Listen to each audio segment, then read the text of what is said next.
روز بخیر ناری خانم. روز بخیر، ولی من بهت گفتم مشکلتو حل میکنم یا نه؟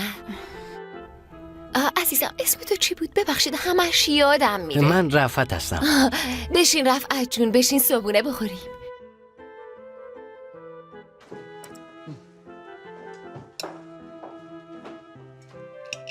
تخم مرغتون رو چطور میخورین نارین خانم؟ اگه ممکنه با سوسیس میشه؟ نه ممکن نیست عزیزم، من خوشم نمیاد به بوش حساسیت دارم. باشه، سادم خوبه، فقط 2 باشه ممکنه. چشم. شما چی نارین خانم؟ نه من همینا کافیمه، خیلی ممنون. باشه، نوش جونتون. امروز زنگ زدم بیمارستان، از عمو عثمان یه ویلچر خواستم، اونم برامون فرستاد. بعد قرار شد بهش برگردونیم. یه دونه هم مینیبوس اجاره کردم، هم میبردت هم میاردت. رفعتم بهت کمک میکنه، رفعت تو رو استخدام کردم. نه من این کارو به خاطر دلم با کمال میل انجام میدم، نه برای پول. پس اون وقت دیگه اخراجی. من مجانی کسی رو به کار نمیگیرم. دنیز تو نمیای دانشگاه؟ نه من امروز کاری خیلی مهمی دارم انجام بدم، اما این رفیقمون کمکت میکنه، هم رفتنی هم اومدنی. اصلا رفعته با کمال میل در خدمت شما. با پول این کارو میکنی یا به میل خودت رفعت؟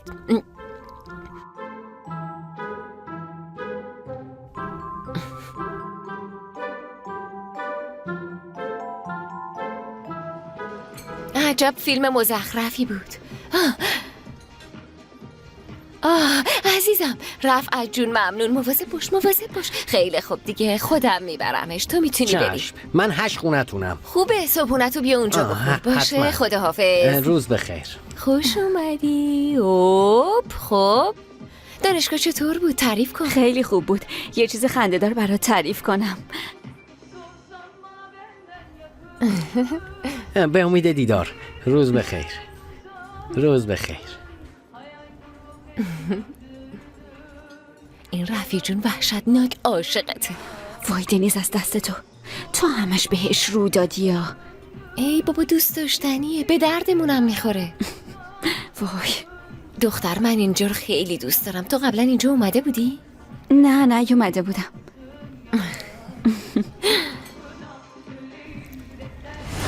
ببخشید منم میتونم داشته بله باشم؟ الان میارم.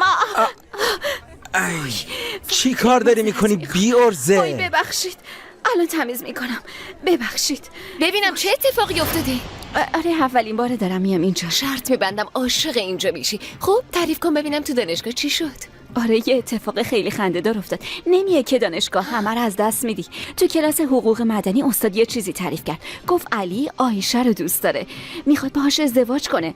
گفت فقط خانواده‌اش میگن اگه با لیلا ازدواج نکنی تو رو طرد میکنیم. از پول مولم خبری نیست. علی هم خب از این قضیه خیلی ناراحت میشه. بعدش میره با آیشه عقد میکنه. دقیقاً همون روز 2 ساعت بعدش میره با لیلا هم عقد میکنه. هم نمیخواسته خانواده‌اش ناراحت کنه، هم آیشه رو. عجب آدمیه. با جفتشون ازدواج میکنه. بعدم شروع میکنه هوای 2 طرفو داشتن. هم به آیشه میگه جلسه کاری دارم، هم به لیلا. یه روز به اون یکی میگه، یه روزم به اون یکی. فطرت مارمولک. بعدم آیشه میفهمه و میره درخواست طلاق میده. اینه. تو همین گیرودار دادگاه آیشه از ناراحتی سکته میکنه و میمیره.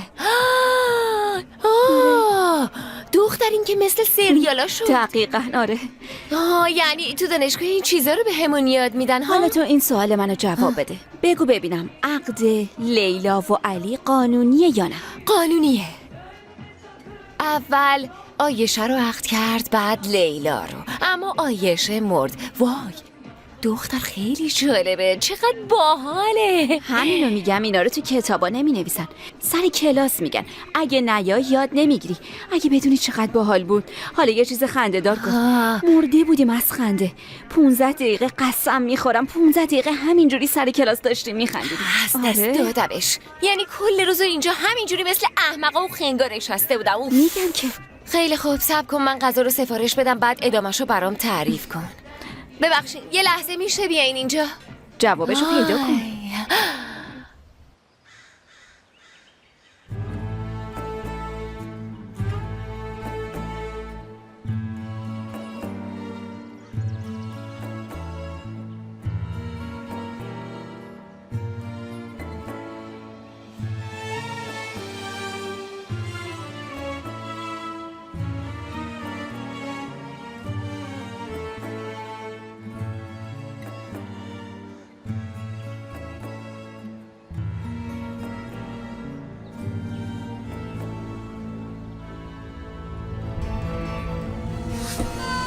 ای وای شادی خدا مرگم بده.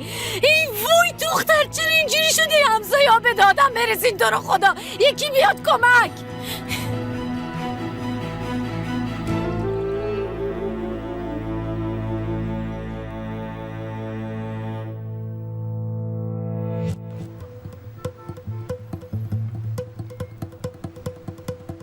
آبجی دیگه تموم شد، دیدی آزاد شدم. آره الان تو رو دوباره میبرن زندان، منم پشت سرتون میام. یه مراحلی داره، اونا که تموم بشه بعدش آزاد میشه.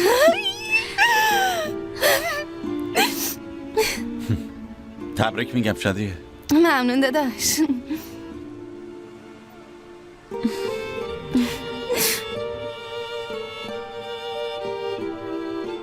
ممنون سرمت.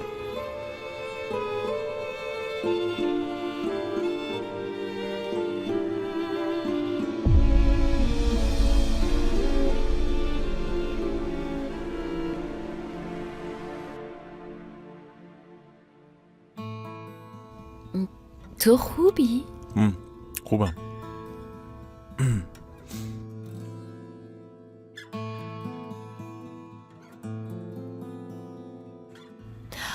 چی کار کردی نارین؟ مشکلی که پیش نیومد؟ نه همه چیز عالیه.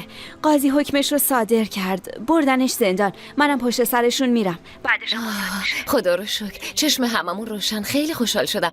من امروز نمیتونم بیام. شما دوتا خواهر امروز حسابی با هم درد دل کنید. فردا میبینمت. باشه، خداحافظ. شادیه آزاد شده؟ آره آزاد شد. بالاخره بدون هیچ مشکلی آزاد شد. راستش اگه سرمت خان نبود که نمیشد. مثل آب خوردن همه چیو حل کرد. نارینم بالاخره یه نفس کشید. خوبه؟ خدا سایه سرمت خان از سرمون کم نکنه. عزیزم آدم با نفوذیه. یعنی شغلش ایجاب میکنه، باید تو کارش اینطوری باشه دیگه.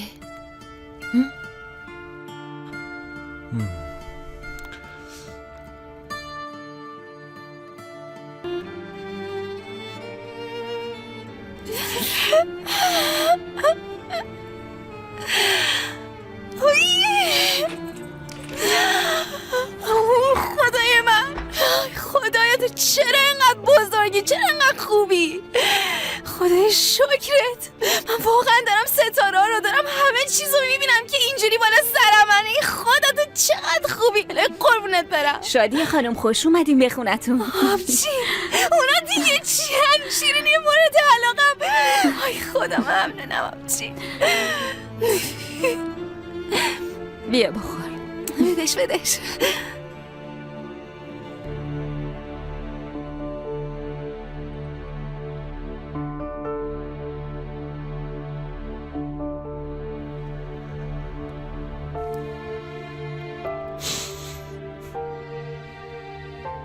یه خانواده داشتم.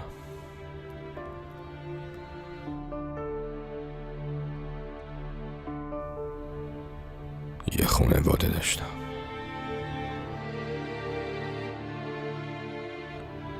یه خانواده داشتم.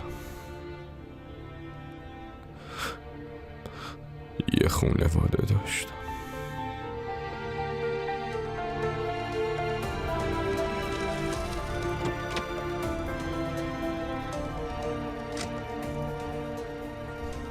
آقا امری داشتی؟ اومدم سرمت خانو ببینم. سرمت کارایی. سرمت خان نیستش. باشه تو منتظرش میمونم. تلفنتون رو بدین، هر موقع وقت داشتن زنگ میزنن. برادر من گفتم اومدم سرمتو ببینم. ما هم بهت گفتیم خونه نیست.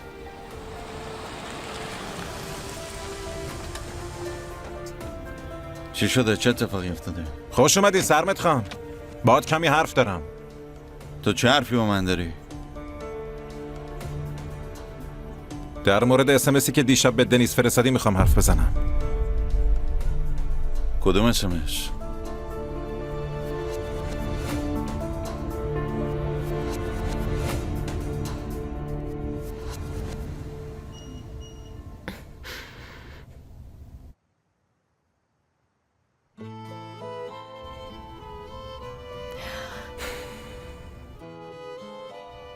این دیگه چیه؟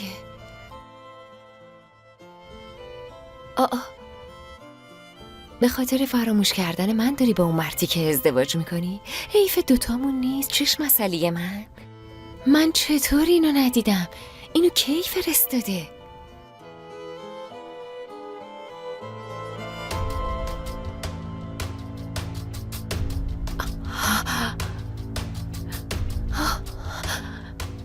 جان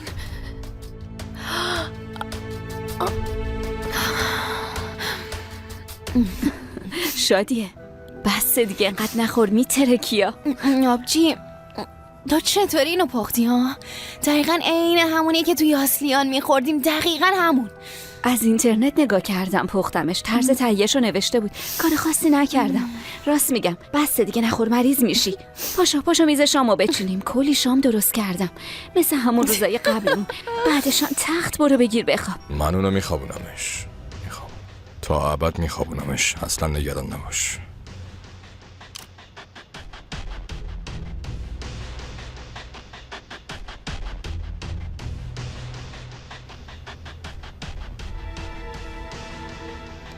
خدا لعنتت کنه. خدا تو رو برای گند زدن به بهترین لحظاتمون آفریده. برو کنار. آبجی ولش کن، بذار تموم کنه این داستانا رو. تو منو نابود کردی. اینا کاراییه که با یه پدر میکنن ها؟ از اینکه کثافت کاریای تو رو مثل تومار تو روزنامه ها خوندیم نمیتونیم سرمونو بلند کنیم. یه خونواده خوب و تمیز داشتیم ولی به خاطر تو خراب شد. اول تو رو میکشم، بعدم خودمو میکشم.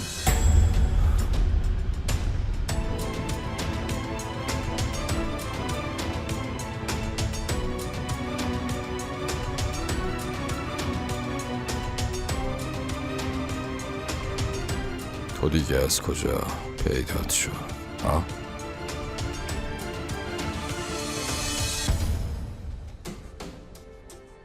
تو ظفر از یاسلی ها نیستی؟ خودمم. حالا اینی که دست رو بذار کنار با هم حرف بزنیم. نیت بدی ندارم، برای امر خیری اومدم اینجا. چه امر خیری؟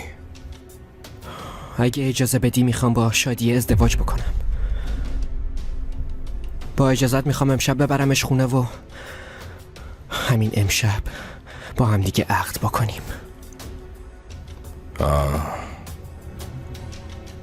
یعنی میگی که میخوای ازدواج کنی؟ یعنی خوب فکراتو کردی؟ تصمیمتو گرفتی؟ حالا دختره رو میخوای؟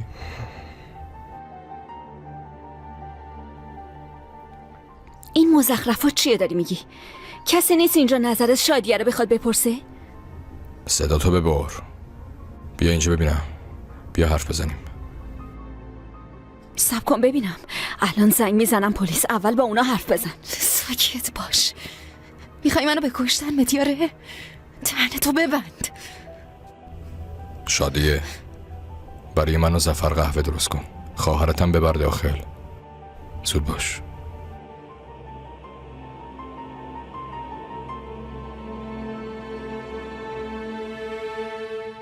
نه این دفعه دیگه زنگ میزنم پلیس. دیگه بسه، نمیتونه نجات پیدا کنه. نمیتونه فرار کنه. آبجی تو رو خدا نصف شبی پلیسا رو اینجا جمع نکن. نمیخوام کسی بفهمه. همه چیز الان آروم میشه. خودم حلش میکنم. باشه، من این مسئله رو با ظفر حلش میکنم. تو آروم باش، خودم همه چی رو حل میکنم دیگه.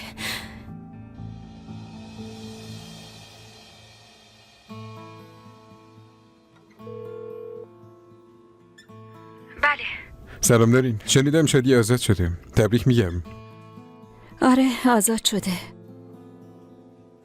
خیالت راحت شده درسته؟ آره خیالم راحت شد. فکر کنم سرت شلوغه. به شادیه بگو که برای تبریک زنگ زدم. شبت بخیر. شبتون بخیر. کی بود؟ حداقل کتکش میزد. فیرات، ولی دلم میخواست بکشمش. به هر حال زنگ زد تبریک بگه آزاد شدی. ببین یه کتاب خوب پیدا کردم.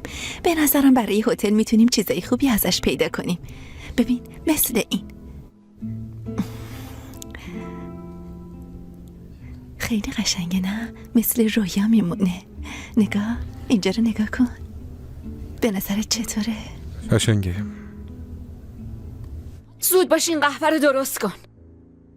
فقط به امشب و این لحظه تمرکز کنیم. تو با چه جرأتی بزنی که میخوام باشه ازدواج کنم پیامای احمقانه میفرستی؟ اون زن منه، من میخوام باشه ازدواج کنم. این چه کاریه که تو کردی؟ مگه دیوونه شدی؟ حد خودتو بدون صدات هم بلند نکن. من برای کسی پیغام نفرستادم. خودم دیشب دیدم. من موبایلشو چک کردم، پیامایی که نوشته بودی رو خودم دیدم. میگم ننوشتم. ای خدا. داداش اینقدر سپینچ نباش. شادم نوشتیم. بذاری مرتی که بره، من برات توضیح میدم. فقط یکم آروم باش. من ننوشتم علی. من ننوشتم مرتی که. برادر نذار قبل عروسی چش و چالتو بهتر کنم. علی تا دم در همراهش کن. یواش یواش برو. از شما قراره بترسم؟ آره؟ از اون دختر باید فاصله بگیری، فهمیدی؟ اگه سعی داری دنیزو بترسانی به پلیس زنگ میزنم. خب بس دیگه دهن کثیفتو ببند. برو ببینم الان میکشت تا. برو. شادیه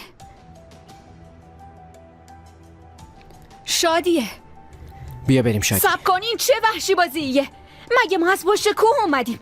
یعنی چی رو سر این دختر اسلحه میذارید و با زور شوهرش میدین؟ الان به پلیس زنگ میزنم، همتون رو میندازم زندان. گم شید بیرون. تو دخالت نکن. دخترم، تو هم اگه جونتو دوست داری برو.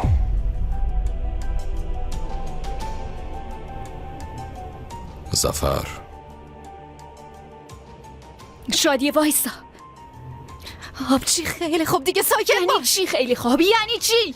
اصلا من میخوام برم، تصمیم خودمه. تو به من شلیک کن. برو زندان، ما هم از دستت خلاص بشیم. پدر بیرحم. تا یه جنجالی نشده بیا بریم شادیه. بیا.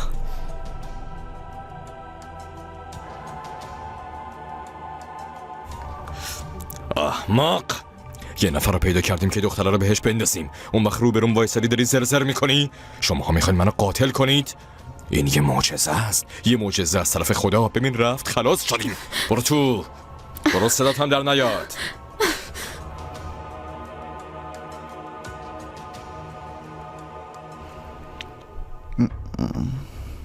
تاتیانا.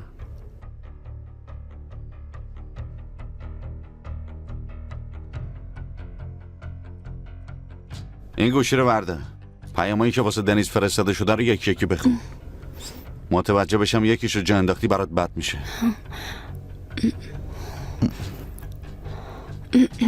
من امید داشتم که از شما یه جواب بله بشنوم. جواب؟ منم چیزایی هست که میخوام بشنوم ولی کسی نیست که بگه. ادامه بده. حتما ما هم یه جوابی نوشیم، خر که نیستی مگه نه علی؟ حتی چیزایی که انسان نمیخواد بشنوه رو شما با زیبایی بهش میگید. داداش ساکت یا سیبیلتو دود میدم. ادامه بده. منو میترسونید آقا سرمت، ولی مثل پروانه‌ای میمونم که با اینکه میدونم میخواد تو آتیش بسوزه نمیتونم جلوی خودمو بگیرم. ای خدا صبرم بده. ای خدا. بازم هست؟ شب بخیر عزیزم. شب پر ستاره هم تو هستی. چیزی که توش اصلا باشه هست؟ برای اینکه منو فراموش کنی میخوای با اون مردی که یه بیفایده ازدواج کنی؟ هر دوتامون گناه داریم. چش مسئله من. شب بخیر تاتیانا، تو میتونی بری.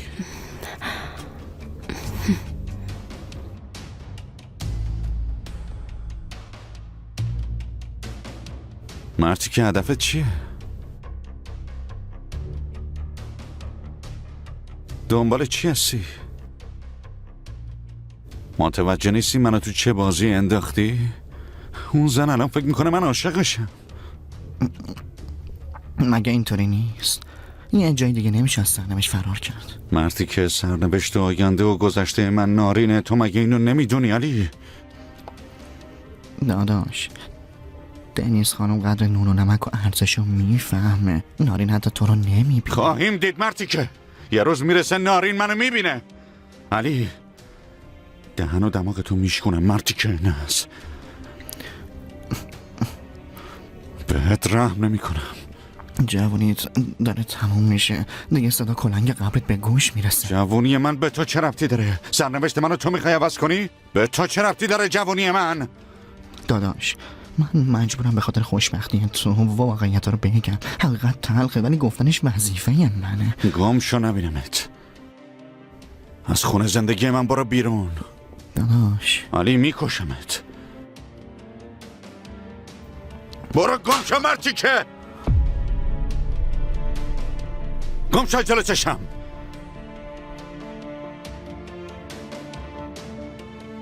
ببین منو وارد چه بازی کردی؟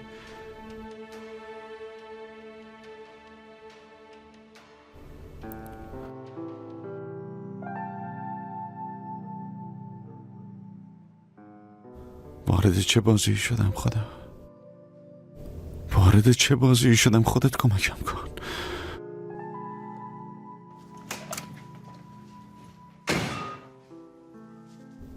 کجا بودی جان؟ حالت خوبه؟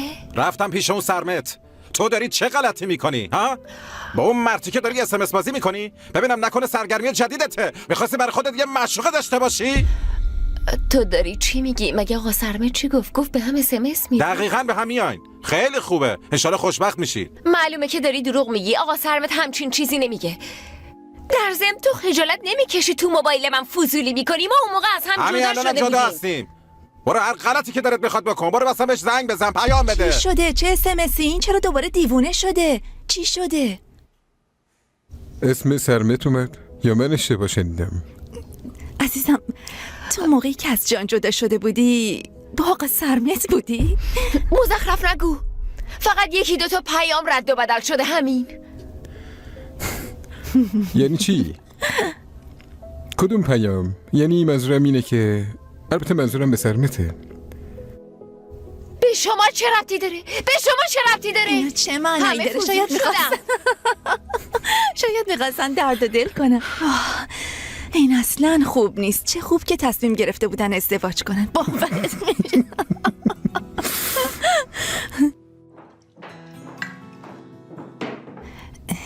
دنیس جون اصلا باورم نمیشه. یعنی تو واقعا عاشق این مرتیکه هستی؟ چرا نگو دختر، چرا نگو. چیزی نگفتم.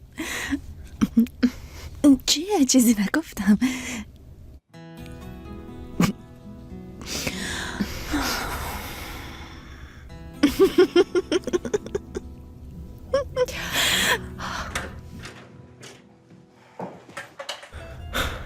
خوش اومدی.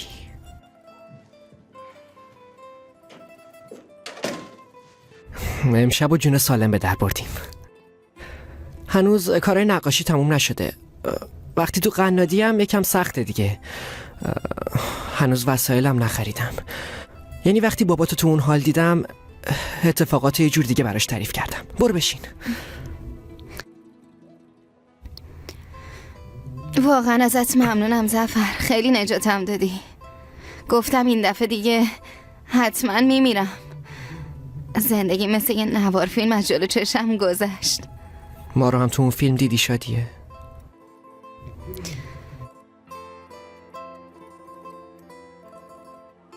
نترس شادیه.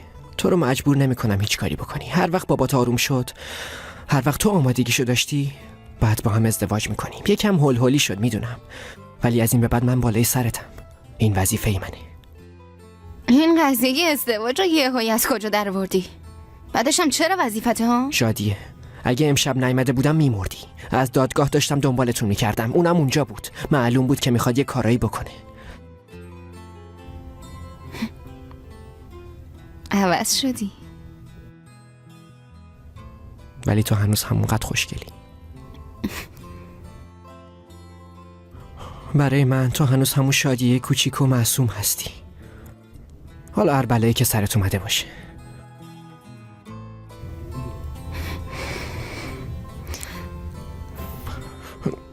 به هر حال برم یه چایی بریزم.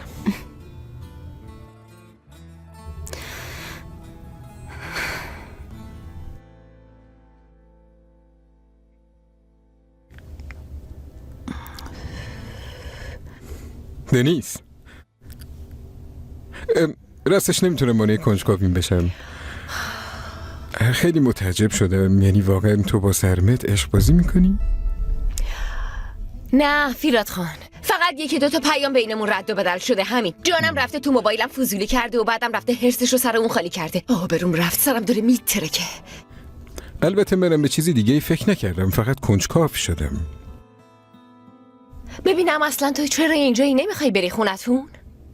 میخوای منم شروع کنم به پرسیدن سوالایی که در موردش کنجکاوم؟ دنیس جان، بپرس دنیس جان. تا من نرفتم در مورد هر چی که کنجکاوی میتونی بپرسی. مثلا در مورد نتمیم.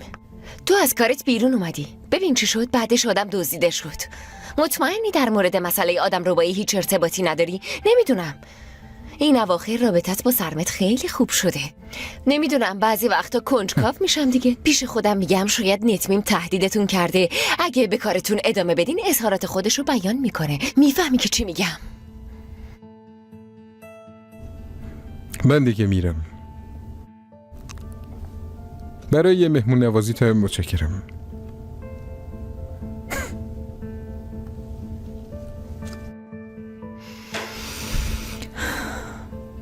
دست درد نکنه.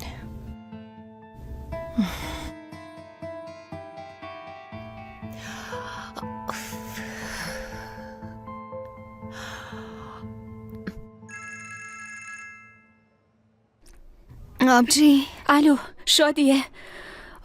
خدا رو شکر خوبی. خیلی نگران شدم. خوبم بابا، نگران نباش. داریم با ظفر حرف میزنیم. بابام رفت لعنتی رفت. شادیه تو داری با اون مرتی که چی میگی؟ چه زود فراموش کردی. چه بلاهایی سرت آورد. سری برگرد خونه، من منتظرتم.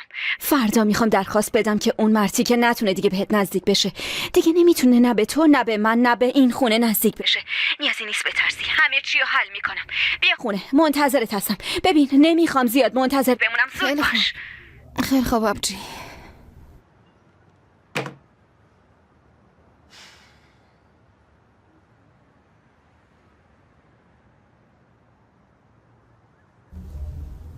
آبجی نارین به من اعتماد نداره مگه نه؟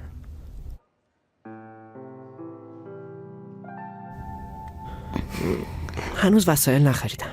خواستم با هم دیگه بخریم. خواستم تو انتخاب بکنی. در نهایت بیشتر از من تو قراره تو این خونه باشی.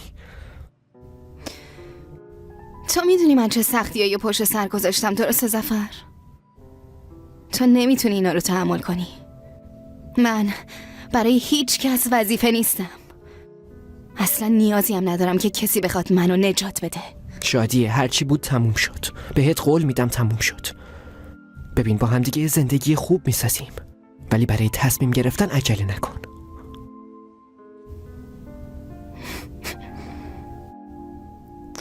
امشب منو غافلگیرم کردی.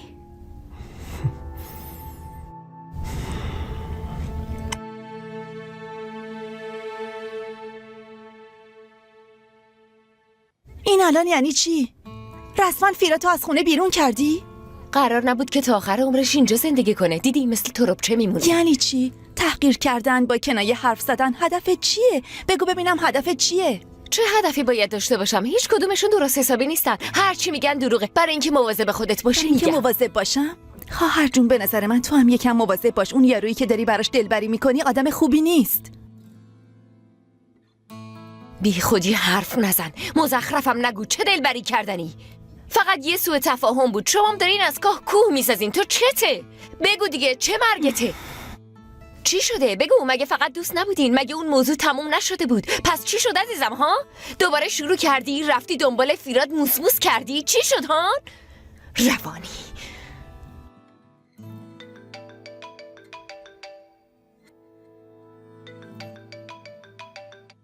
الو آقا سینان. سلام ایرمک خانم. میخواین گزارش کارتون رو بدین؟ الان یکم سرم شلوغه باشه برای بعد. چیزی شده؟ دیگه نیازی به کار کردن شما نیست. برای همه چیز ممنونم. که اینطور؟ فکر کنم بعضی چیزا رو به راه شده. بله همینطوره. تو مدتی که فیراد پیشم بود همه چیز درست شد. حالا که همکارتون نیستم میشه از رو کنجکاوی بپرسم؟ دوباره شروع کردین؟ هنوز نه، ولی درباره یه هتلی که قراره خارج از شهر تأسیس کنه از من کمک خواسته. همه چیز داره خوب پیش میره. از این به بعد ما تمام وقت با همیم. نمیخوام اتفاقی بیفته. میخوام که همینجا همکاریمون رو تموم کنیم. براتون آرزوی موفقیت میکنم. دوست خوبی بودین. باشه، خیلی خوشحال شدم. به امید دیدار. شبتون بخیر. شب بخیر.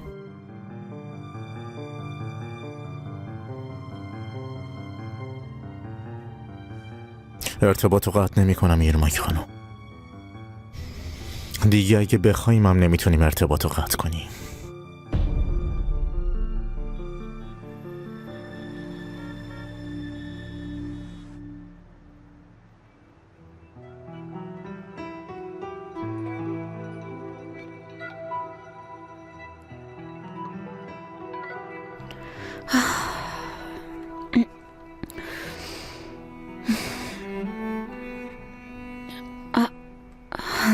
فیرات، اینجا نخواب. زود باش بیا با من. میبرم تو رخت خوابت. بیا.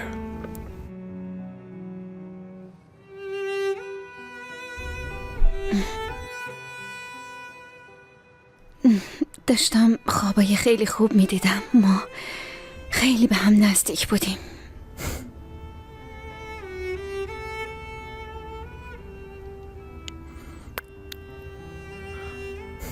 میدونم.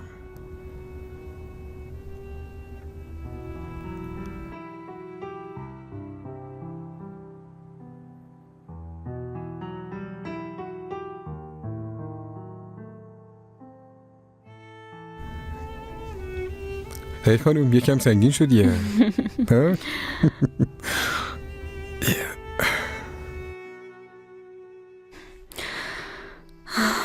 بیدار نمیشم. میدونم این یه رویاست. اگه بیدار شم تو میری. برای همین بهترین کار اینه که بخوابم.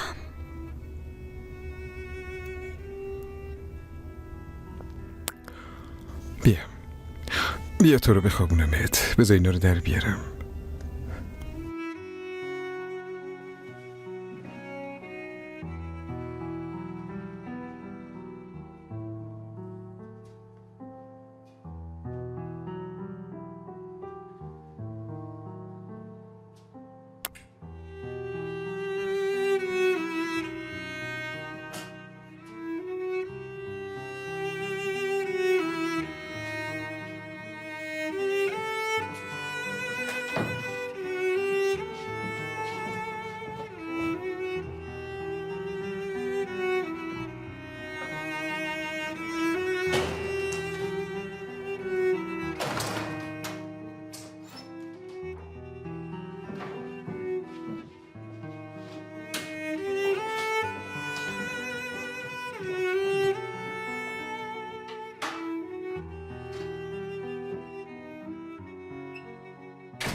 فیرات، چه فیراتی. فیرات الان تو دستای مهربون ایرماکه. بازم داشتم خوابای مزخرف میدیدم. حتما تو خواب بیدار شدم، رفتم تو اتاقم. نکنه شادیه اومده. کی این رو بست؟ نه، من که توی حیاط خوابم برده بود.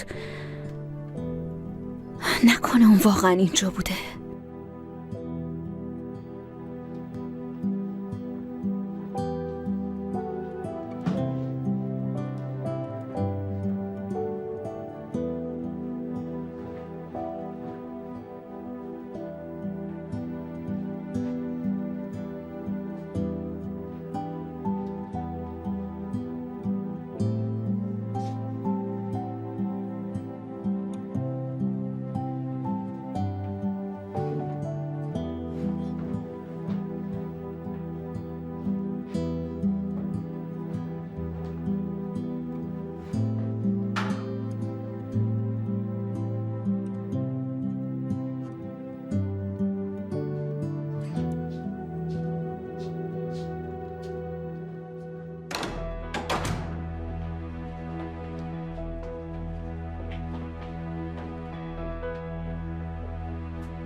علی کجاست؟ کی؟ علی جون من کجاست؟ علی کیه؟ یعنی خنگ شدی علی نمیشنسی؟ من علی و ملی نمیشناسم.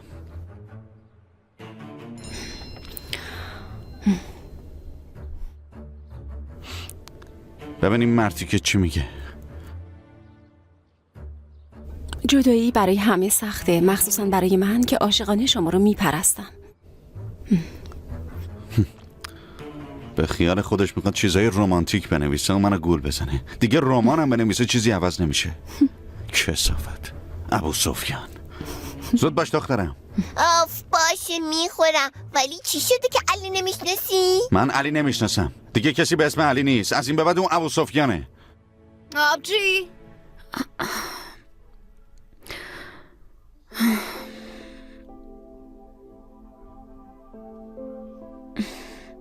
شادیه.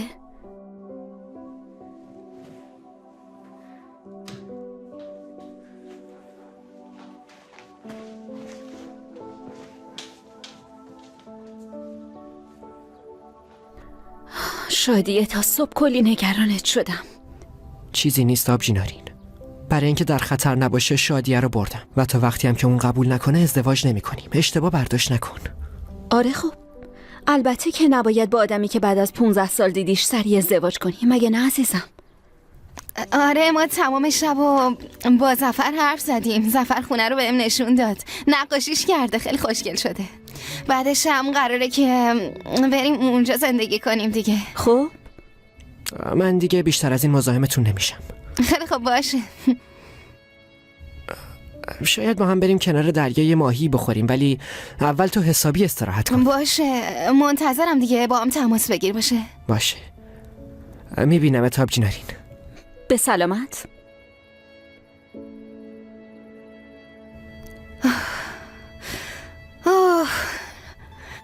وای، یعنی من تازه الان آزاد شدم ها. تازه آزاد شدم بابا. از روزی که آزاد شدم دیگه بلایی نمونده سر من نیاد. تو زندان بیشتر آرامش داشتیم ها. آی خیلی خوابم میاد.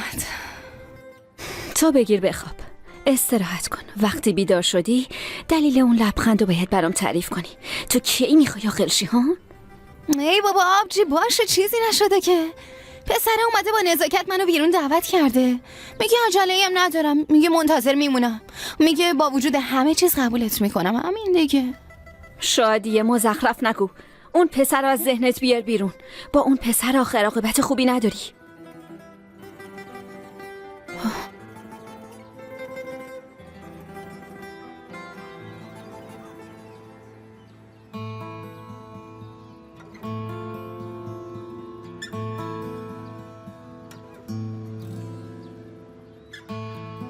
وای خدا، من واقعا دیوونه شدم.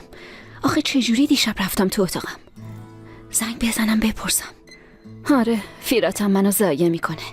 نه بهتره زنگ نزنم.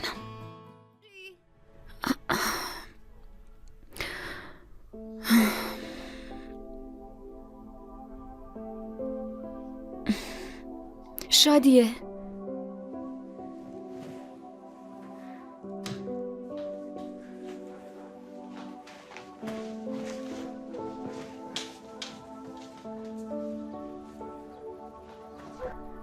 شادیه تا صبح کلی نگرانت شدم. چیزی نیست آبجی نارین. برای اینکه در خطر نباشه شادیه رو بردم و تا وقتی هم که اون قبول نکنه ازدواج نمی کنیم. اشتباه برداشت نکن. آره خب، البته که نباید با آدمی که بعد از 15 سال دیدیش سریع ازدواج کنی، مگه نه عزیزم؟ آره ما تمام شب و با ظفر حرف زدیم. ظفر خونه رو بهم نشون داد، نقاشیش کرده، خیلی خوشگل شده. بعدش هم قراره که بریم اونجا زندگی کنیم دیگه. خب من دیگه بیشتر از این مزاحمتون نمیشم. خیلی خب باشه. شاید با هم بریم کنار دریا یه ماهی بخوریم، ولی اول تو حسابی استراحت کن. باشه منتظرم دیگه، با هم تماس بگیر. باشه باشه. میبینم آبجی نارین. به سلامت.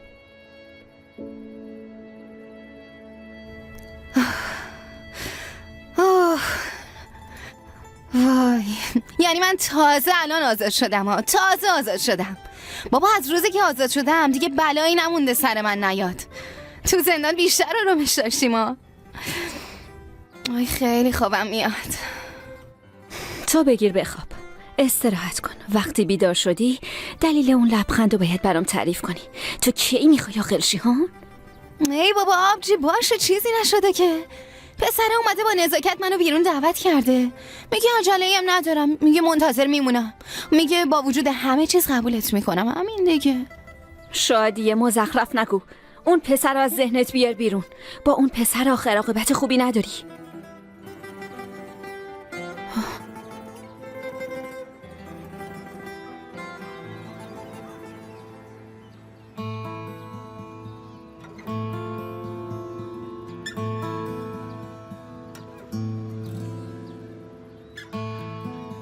وای خدا، من واقعا دیوونه شدم. آخه چجوری دیشب رفتم تو اتاقم؟ زنگ بزنم بپرسم. آره، فیراتم منو ضایع میکنه. نه، بهتره زنگ نزنم.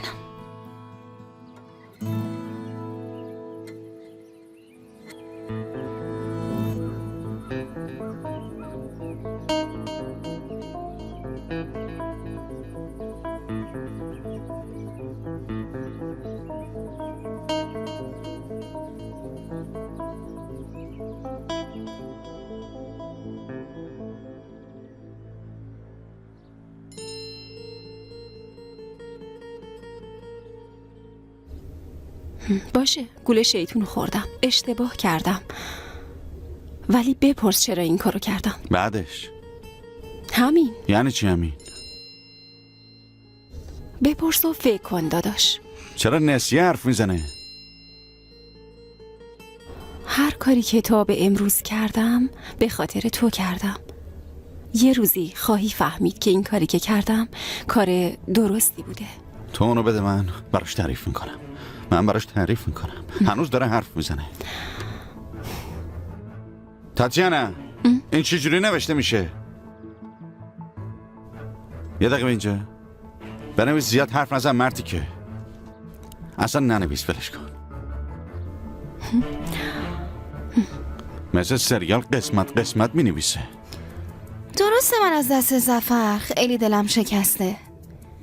یعنی این دل شکستگی هم به این آسونی ها از بین نمیره. ولی کاری که دیشب کرد کار یه شوالیه بود آبجی. منو تحت تاثیر قرار داد. گذشتم و به کلی فراموش کرده. ولی آدم باورش نمیشه که. یعنی اینقدر صمیمیه با من. آبجی من تو این زندگی دیگه به هیچ کی اعتماد ندارم. هرچند خونم گرفته. یعنی فکر کنم میخواد به من نشون بده که نیتش جدیه، مگه نه؟ شادیه، نمیخوام ناراحتت کنم ولی زندگی کردن با کسی که از گذشتت خبر داره کار راحتی نیست. من از این مورد زیاد دیدم. یه دفعه از کوره در میرن، حتی ممکنه خطرناک باشن. در ضمن نیازی نیست از بابا بترسی و یه تصمیم مزخرف بگیری. من از بابا میخوام شکایت کنم. حلش میکنم، نگران نباش. بابا آبجی ولش کن دیگه. فکر میکنم میخوام با ظفر ازدواج کنم. یه مدت ساکت میشه، هیچ صدایی ازش در نمیاد. قرار نیست با آدمی که نمیشناسیش فقط به خاطر اینکه بابا آروم باشه ازدواج کنی. اینجا که پشت کوه نیست. ما هم که بیچاره نیستیم. دیگه کافیه هر کسی حد خودش رو بدونه. اون رفت با زنی که دوستش داشت ازدواج کرد و تشکیل خانواده داد. درست موقعی که گفتیم همه چی درست شد، باز همه این سابق شد. البته همه اینا تقصیر منه. شادیه، این آدم کلی پشیمونی داره که مربوط به گذشتشه. کابوسای خیلی بزرگی داره. نمیتونه اینا رو حل کنه. برای همین نمیتونه نه به الان نه به زندگی گذشتش پناه ببره. فقط خودش هم متوجه نیست. ببین الان ایلهام بچه‌ها رو ورداشته و رفته. چی میگی؟ پس چی شد اون عشق اسطوره ایشون ها؟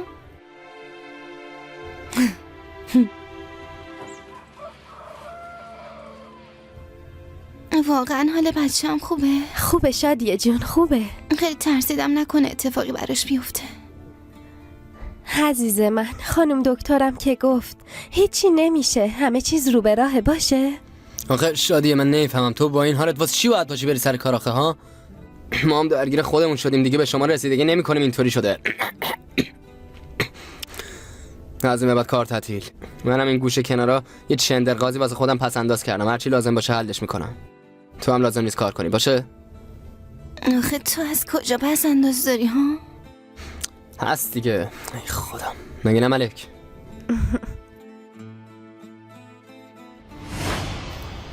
بگیرید لطفا. فقط یه شرط دارم. به هیچ وجه مادرش نباید بفهمه که بچه رو به ما دادین. در این مورد تایلان ها ضمانت 100% میخوان. در ضمن یه نامه سلب مسئولیت امضا شده هم میخوایم. امضا میکنیم، مشکلی نیست به خدا. مادرش هم که دیگه بچه رو واقعا نمیخواد، به هیچ وجه نمیخواد.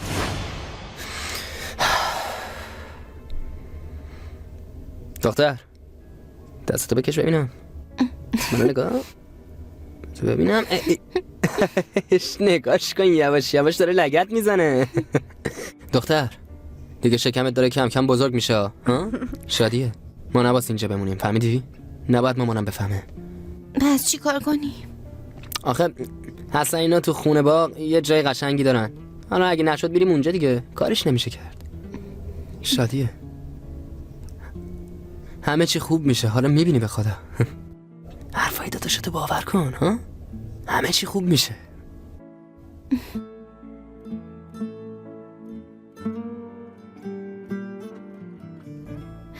شادیه جون مواظب خودت باشه.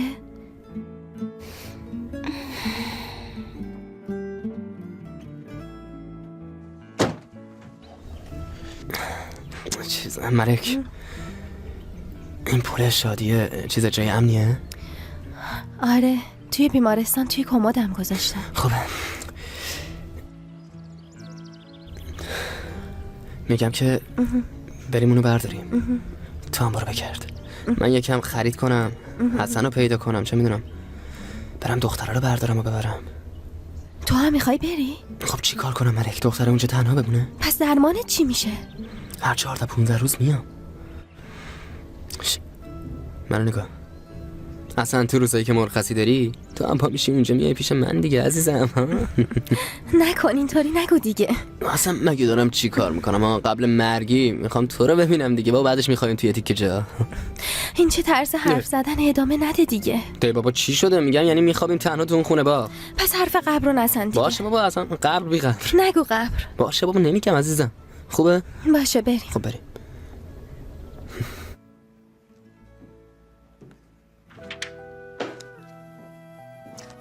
نارین، دارم از گرسنگی میمیرم، میخوام بگم غذا بیارن. تو چی میخوری؟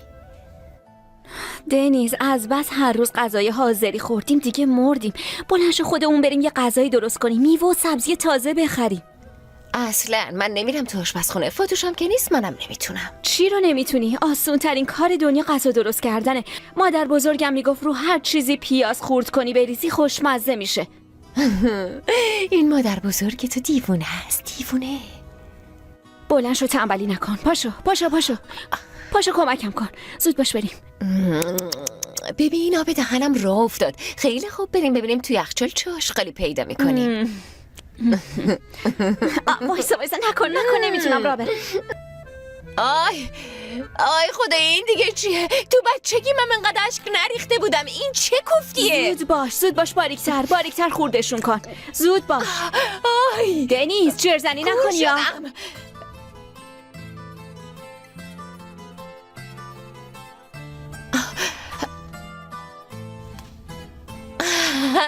والا تو رو باید ببرن تیمارستان.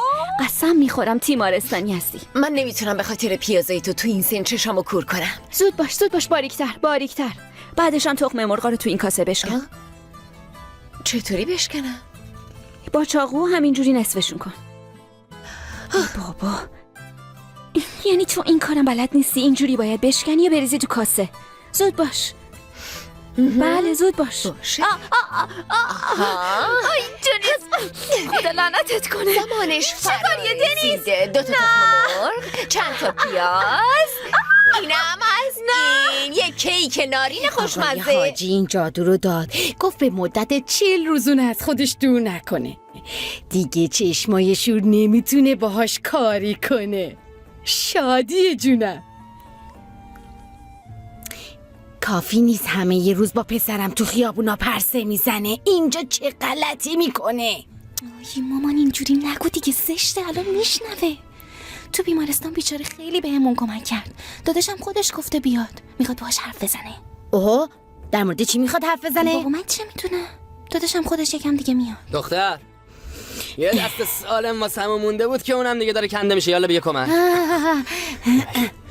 اینا چیه پسرم؟ اندازه یه بازار خرید کردی؟ تو بخت آزمایی برنده یه شدی؟ چیزی مایه‌های وقت آزمایی. زود باشین سفره رو حاضر کنید که خیلی گرسنمه.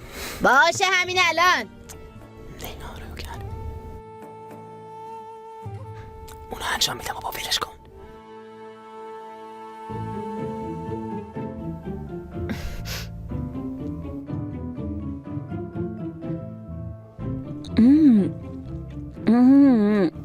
خیلی خوشمزه شده. بذار ببینم. آره خیلی عالیه. وقتی اینجوری میخوری خوشمزه ترم میشه. مسخره نکن بابا. بهت گفته بودم 10 روزه ویزا حاضر میشه. بذار دوباره بهت بگم. من هیچ کاری با ویزا ندارم. اصلا هم اصرار نکن. ببین باشه؟ من کلی مطالب پیدا کردم. بعد صبحونه واسط میخونم. به خدا خیلی خوشت میاد، مطمئن باش. عموم استخدامت کرده که از من سوء استفاده کنی؟ ازش حقوق میگیرم. نارگین یه چیزی میخوام ازت بپرسم. بعضی وقتا چرا اینقدر بد حرف میزنی؟ میگی میکنم میرم. خیلی زشته. تو اگه بخوای وکیل بشی باید خیلی مواظب حرف زدنت باشی. چه ربطی داره؟ من که از قصد اونا رو نمیگم. اینقدر سری آدمو تحقیر نکن. من به خاطر خودت میگم. اینقدر سری برام جبهه نگیر خانوم. ببین تو شهر به این بزرگی خام میخورنت. نمیتونی نفر اول بشی، همیشه نفر دوم میمونی. تو با این ذهنیتت حالا میخوای چی کاره بشی؟ خیلی کنجکاوم. از صبح تا شب همینجوری میگردی که چی بپوشم، این مارک کجاست، این لباس کجاست، اون ودکا کجاست، چی منو ببین. ببخشید از حدم گذشتم. درسته آخه من مهمونم. حد و مد و ول کن خانوم. تو واقعا فکر میکنی من تیک دارم؟ تیک یعنی چی؟ دیدی؟ تو حتی نمیدونی تیک یعنی چی؟ خیلی چیزا رو نمیدونی. بخور زود باش غذاتو بخور.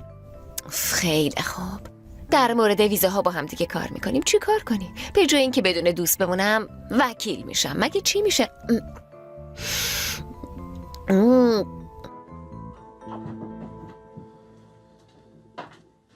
داداش جونم. تو پول اینا رو از خانواده که قراره بچه رو بهشون بدیم گرفتی؟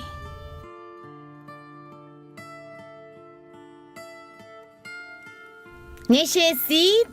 شیشلیکام آماده شده. ببین چه بوی میده. قسم میخورم مرده رو زنده میکنه. یه عالم است. زود باشید بخورید دیگه، نوش جونتون. من نمیخورم.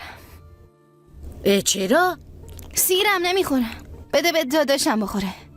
همشونو سرخ کردم آخه. ای بابا ای بابا. پسرم تو چی میخواستی به ما بگی؟ هیچی. من کار پیدا کردم. ماشاءالله خوبه، خیر باشه. چه کاری؟ تو چشمه یه ویلا هست که واسه زمستون دنبال یه نگهبان میگردن که من رو پیدا کردن. پسرم اونجا که خیلی دوره. چه دوری مامان جون؟ همین بغل دیگه چشمه.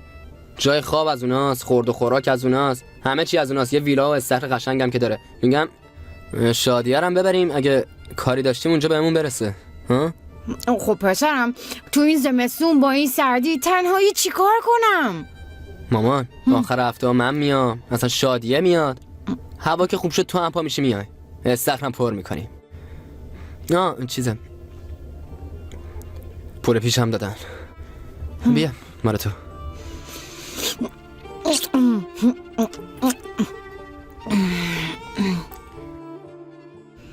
خدا رو شکر. خب میدونی تابستون با این پولا میشه سر کرد. حالا کار خوبی هست؟ کار خوبیه. حالا کی میخواین بریم؟ فکر کنم فردا صبح بریم بهتره. خوبه دیگه خوبه.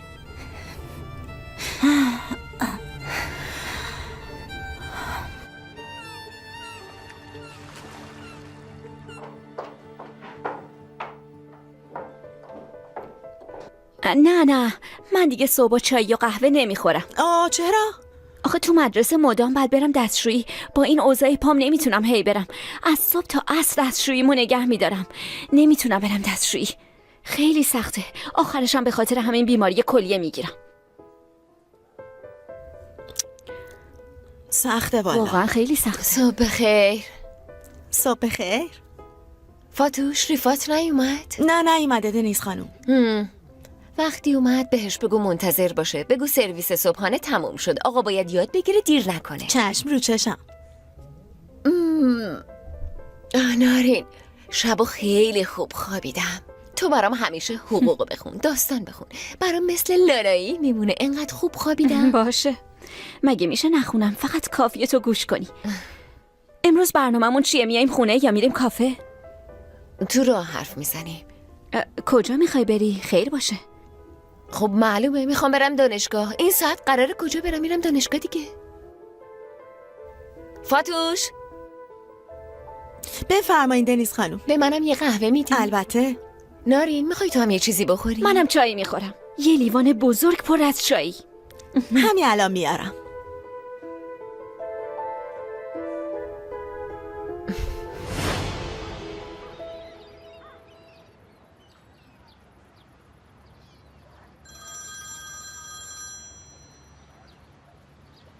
بله.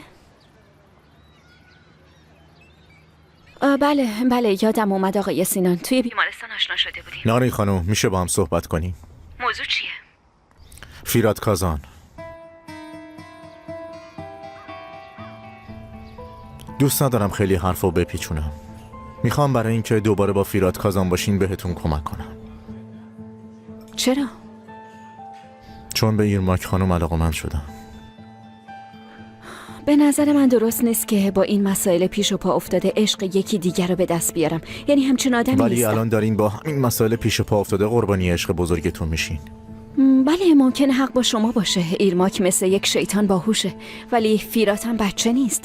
با یه آب نبات گول نمیخوره، درسته؟ خب این انتخاب خودشه. فیرات قرار خارج از شهر یه هتل تأسیس کنه. ایرماک هم میخواد تو این مدت بهش کمک کنه. تو مدتی که تو خونش مونده خیلی به هم نزدیک شدن. پس شما عاشق ایرماکید. آدم اونینا میخواین بر علیه اون با من همکاری کنید. من آدم هیچ کس نیستم. فقط در مقابل پول کار حرفه‌ای انجام میدم. فهمیدم. برای اینکه فیراتو برگردونم چقدر باید به شما پرداخت کنم؟ اشتباه متوجه شدین. تو این مدت من به شما پول پرداخت میکنم. شما آدم عجیبی هستین. در واقع با ایرماک یه زوج شگفت‌انگیزی میشید، البته اگه بتونید توجهش رو جلب کنید. در مرحله اول میخوام در مورد ایرماک خبر خیلی مهم بهتون بدم. قصدم اینه که عادت کنید. وای چه اتفاقایی افتاده. حتما دیوونه شدین. تازه از بلا نجات پیدا کرده بودین. صبح آبجیم سری رفت. میخواد که از بابام شکایت کنه تا به من نزدیک نشه. آره خب عالیه، ولی مگه چنین چیزی میشه؟ ای بابا چه کار کنیم؟ زندگی ما هم اینه دیگه. یه روز راحت نداشتیم. عزیزم این وضعیت باید عوض بشه. حالا برات یه کار خوب پیدا میکنیم. تو هم باید مواظب زندگیت باشی. باید یه خط قرمز رو گذشتت بکشی. شادیه دیگه خواهرتو ناراحت نکن. الان با این وضعیت همه نیاز به روحیه دارن. تو خونه برات یه پارتی به مناسبت اومدنت میگیری. باشه؟ آره خیلی فکر خوبیه. واسه تشکر از داداش سرمت هم موقعیت خوبیه. میشه، به نظر منم میشه.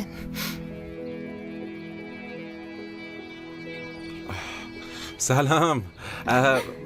خواستم بلا به دور بگم. خوش اومدی.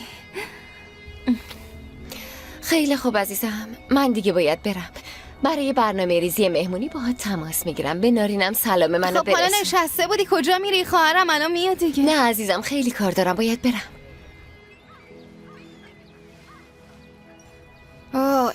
وای از دست تو پیکاسو. بابا آدم یه خبری میده قبل از اومدنش، یه تماس میگیره. این دختر بازم برداشته بد میکنه. به من چه؟ عین خیالم نیست. هر برداشتی میخواد بکنه. شما دوباره جدا شدین آره؟ اون داره با سرمت به من خیانت میکنه.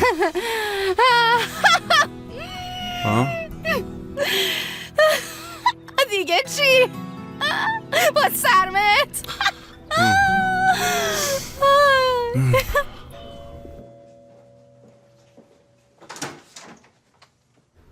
چه خبر برادر؟ مشکلی که نیست. چی شد؟ یه دفعه گرفت. چی شد پسر؟ شوخی کردم. مگه مریضی؟ رابیو الان موقع شوخی نیست پسر. تا عاطف پشت سر هم ما رو محاکمه نکرده، هرچه زودتر شروع کنیم به اینا رسیدگی کنیم. بشین.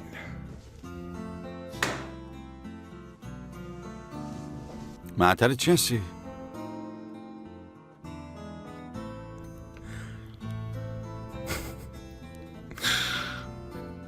خیر باشه. تو اول در مورد رابطت با دنیس تعریف کن، چون من حس میکنم دارین یه کاری میکنین، یا نکنه من اشتباه فهمیدم. نه بابا، بین من و دنیس خانم چی میتونه باشه؟ چیزی نیست. گاوبازی علیه. از موبایل من به دختره پیغام داده دیوونه. آخه یعنی دلیلش همین؟ دلیلش خر بودن علیه دیگه، همین. آره به نظر منم همینطوره. اگه میخوای بیا بشینیم با هم عاقلانه حرف بزنیم. چیزی واسه تعریف کردن وجود نداره. گوش میکنم، بگو. علی احمق از موبایل من به دختر پیغام داده. موضوع همینه. البته. حالا چرا اون انتخاب کرد؟ والا نمیدونم. والا چی؟ ها؟ من چی کار میتونم با دنیس خانم داشته باشم؟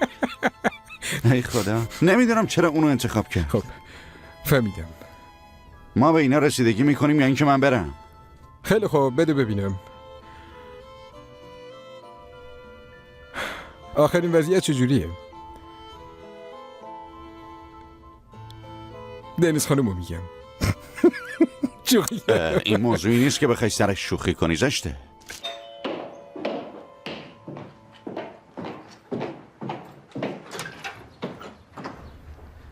علی آقا. دنیس خانم، راستش میخواستم بگم که اون پیاما رو من از موبایل داداشم فرستادم. اگه لازم باشه وضعیت رو برای جانم توضیح میدم. داداشم شما رو لو نداده، گفت چنین چیزی نیست. از کاریم که من کردم خبر نداره. یه لحظه صبر کنین. یعنی شما اون پیاما رو برای من میفرستادین؟ متاسفانه.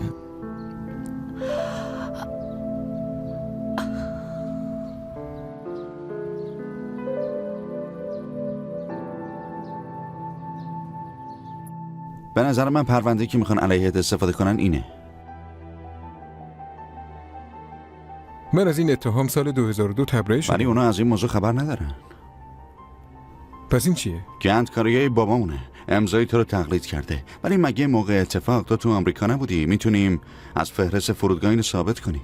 من از سال 2004 تا 2006 وارد کشور نشدم. این کثافت کار اروله.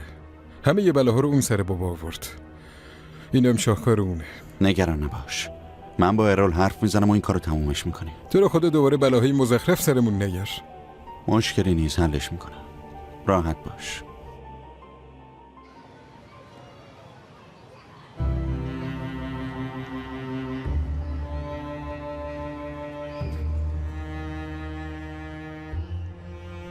دقیقاً همونطور که حد زده بودم. مگه تو امروز کار نداشتی؟ ها؟ کارای عقد. پس تو مغازه چی کار میکنی؟ مارتی که منو مسخره کردی؟ نه بابا جون، آروم باش، آروم باش. شماها دارید برای من تیارت بازی میکنید ها؟ پسر تو برو اون بیسکویتا رو چک کن، نسوزن. بابا جون، اول نامزدی میگیریم، بعد از اونجا همه چی پیش میره. میخواد فقط یکم ناز کنه. برای چی ناز میکنه؟ برای چی؟ بابا جون من یه حلقه میخرم، تو نگران نباش. اول نامزد میکنیم، بعدم همه چی طبق آداب و رسوم پیش میره. پس میخواد یه صفحه تمیز باز کنه. دقیقاً همینطوره. خیلی زیاد کشش ندین. ظفر اگه کار اشتباهی کنه برات گرون تموم میشه. تو نگران نباش بابا جون، حواسم هست. خدا به کسب کارت رونق بده. منو معطل نکن. چشم بابا.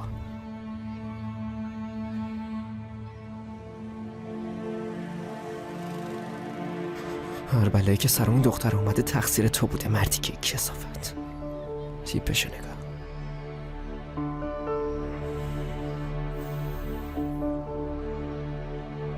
رفتم دادگستری. باید در عرض چند روز جواب بدن. اگه اون بابا یه جانی بخواد وارد اینجا بشه یا به من و تو نزدیک بشه، میفته توی زندون. امیدوارم فایده‌ای هم داشته باشه. فایده داره. راستی آبجی، دنیز اومد اینجا. میخوایم فردا به مناسبت آزادی من یه مهمونی بگیریم. منم به همه زنگ زدم. همه رو؟ با کی تماس گرفتی؟ خب با داداش سرمت تماس گرفتم. بالاخره اون مهمون افتخاریمونه دیگه. این مهمونی از یه لحاظ برای تشکر از اونم هست. بعدش آبجی دنیزم که میاد، با زفرم تماس گرفتم. خب دیگه با عاطف تو هم تماس گرفتم. به داداش فیراتم گفتم که بیاد. البته مثل احمقا یه خورده عجیب غریب حرف زد. فکر کنم می‌خواست که تو باهاش تماس بگیری. در ضمن پیکاسو هم نمیاد. فکر میکنه که دنیز با سرمت داره بهش خیانت میکنه. از هم جدا شدن. آفرین. باریکلا شادی جون، خبرها همه پیش توه.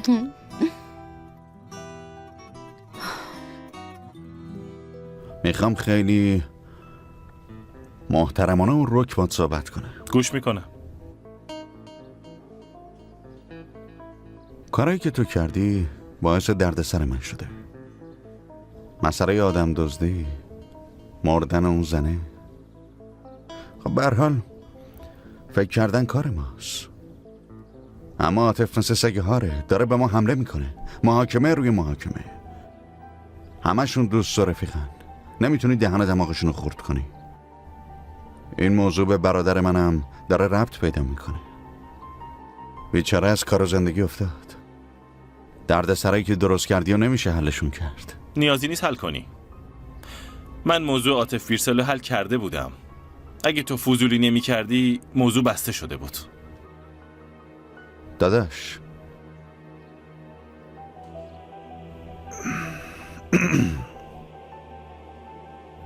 الان میخوام با آرامش باهات صحبت کنم.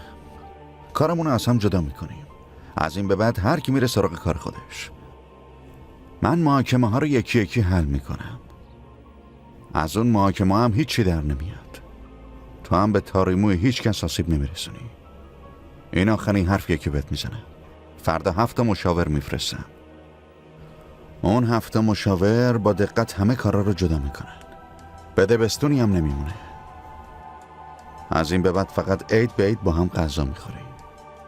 فهمیدی داداش؟ نزا دوباره بگم.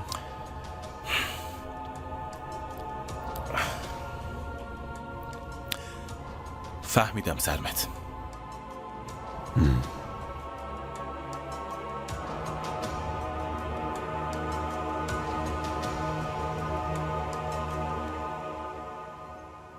کاش که اون پیاما رو اون فرستاده بود. بی خودی پیش اون آدم آبروم رفت. خدا لعنتت کنه. خدا لعنتت کنه.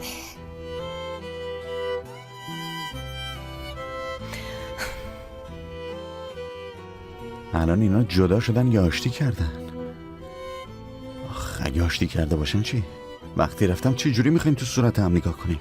شادیه هم میگه مهمونه به خاطر توه. نمیشه که نرفت. علی هم که پیشم نیست. آخری درست موقعی که بهت نیاز دارم نیستی.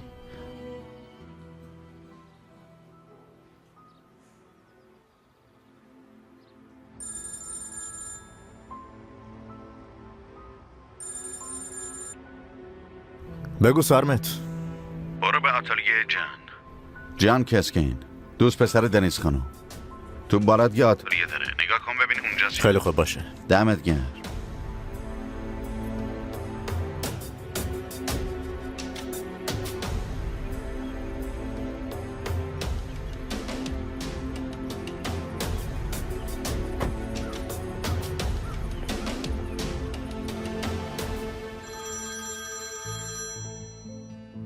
الو ناری.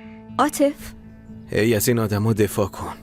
اونا مدارک رو غارت کردن. چه غارتی؟ غارت کردن دیگه. وارد خونه شدن، به افرادم حمله کردن. اینجا یه یادداشت هست. اگه سوالی داشتین تماس بگیرین. امضا فیراد کازان. عاطف مطمئنی؟ نکنه ارول برای اینکه جلب توجه نکنه این کارو کرده؟ ناری بابام هر چی میخواد بگه، به حرف هیچ کس گوش نمیکنم. پته همشونو میریزم رو آب. تو هم از همین الان با خبر باش که بعدن سورپرایز نشی. دنیزم نیست که مثل سابق درد و دل کنی نه؟ خانم تصمیم گرفته شاهزادی تاریکی بشه. حسودی کردی؟ چی؟ چی داری میگی؟ مگه دیوونه شدی؟ چه حسودی؟ اونجای سرمت هست تو دور دورا، سرمت ما. رو اعصابی، تو رو اعصاب منی لعنتی. آبجی ای بابا آبجی داری چی کار میکنی؟ نکنه خلوچه شدی؟ این کارا چیه؟ هیچی، مگس بود. هنوزم هست. میخواستم اونو بکشم.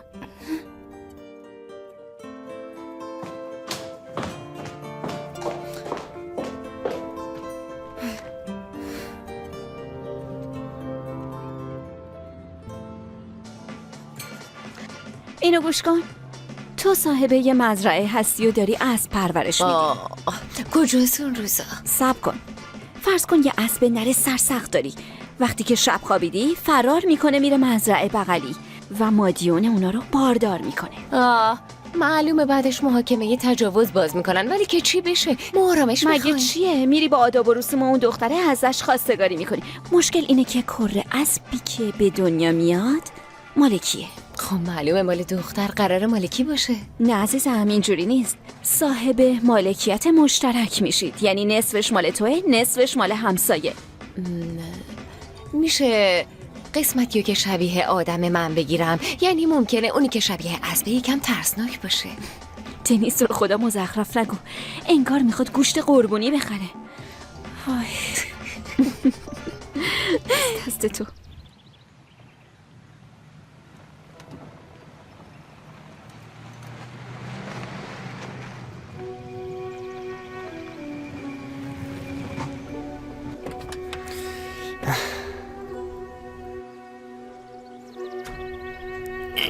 خدا.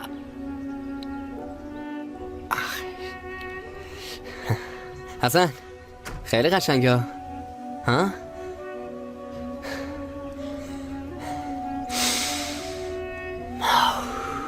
شادیه خیلی قشنگه مگه نه؟ پس جایی که قراره از بچم جدا بشم همینجاست. شادیه چند بار آخه در موردش حرف بزنیم ها؟ این هم حرف زدیم، کار دیگه ای از دستم بر نمیاد. اگه بر بیاد که میدونی که به خاطر تو دنیا رو هم خراب میکنم. میدونم داداش، میدونم، ولی این یه حسیه که من تا حالا تجربهش نکردم. حس عجیبیه.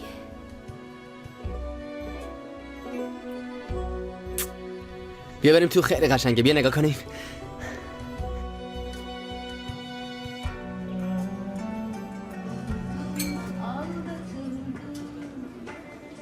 دنیز، میدونی من دیگه میتونم از بانک پول بگیرم. برام کارت اعتباری صادر شده، یعنی دیگه حقوق دارم. چه خوب. ببین میدونی چی کار میکنیم؟ با هم دیگه میریم خرید، برات لباس و کفش میگیریم، با بقیه‌ش هم موبایل میخریم. اینجوری که نمیشه.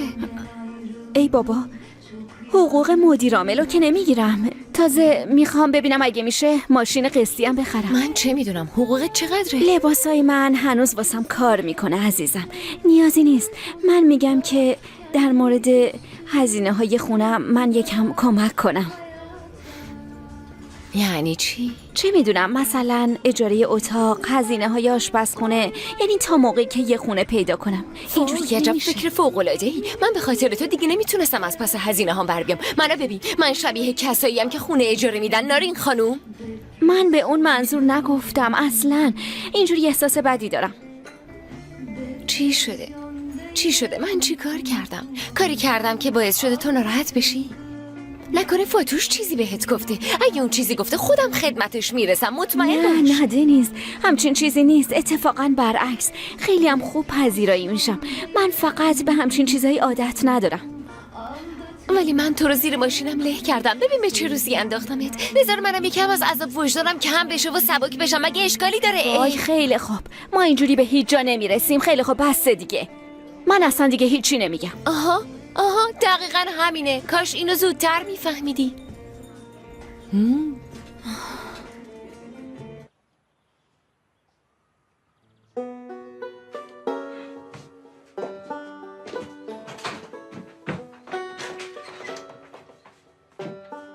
شادی وضعیتش چطوره؟ آبجی ملک، از این شب تا حالا همش همینطوریه. یکی دو ساعتیه که حالش خیلی بده. همش از من مخفی میکنه، ولی معلومه که خیلی درد داره.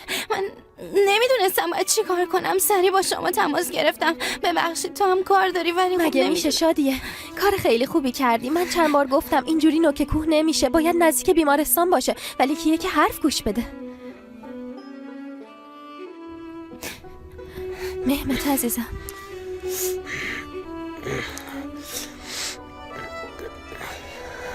آخ اوریا 4 طرفمون رو محاصره کردن. این دفعه دیگه قطعا انگار تو بهشتیم.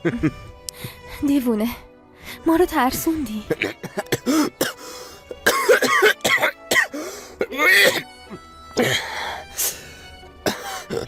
خودم چیکار کنم؟ جور دیگه نمی اومدی که. خیلی درد داری؟ تو رو که دیدم خوب شد. من باید باهات چیکار کنم ها؟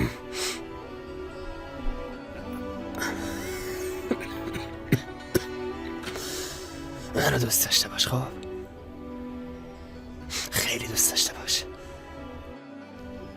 همونجور که من تو رو دوست دارم تو هم منو همونطور دوست داشته باش.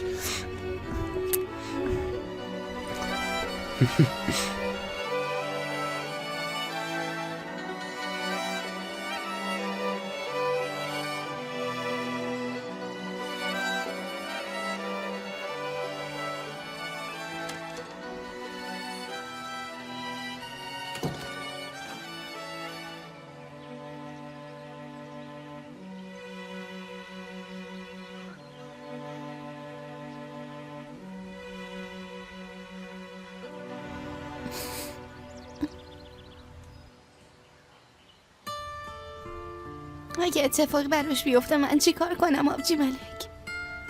اجازه نمیدم اتفاقی برای مهمت بیفته شادیه. دکترام خیلی به درمان شدنش امیدوارن. اصلا بلد نیستی دروغ بگی. حداقلش اینه که نباید تسلیم بشیم شادیه، باشه؟ به مهمت هم نباید اجازه بدیم که تسلیم بشه. تو هم باید قوی باشی، باید کمکمون کنی. آخه من چی کار میتونم بکنم؟ اولا به هیچ وجه نباید پیش اون گریه کنی شادیه. وقتی تنها هستی هر کاری که دوست داری بکن، ولی اصلا پیش اون گریه نکن. ببین شادیه، ناراحتی بزرگترین دشمن این مریضیه. آخه ما هم که چیزی به جز ناراحتی نداریم. شادیه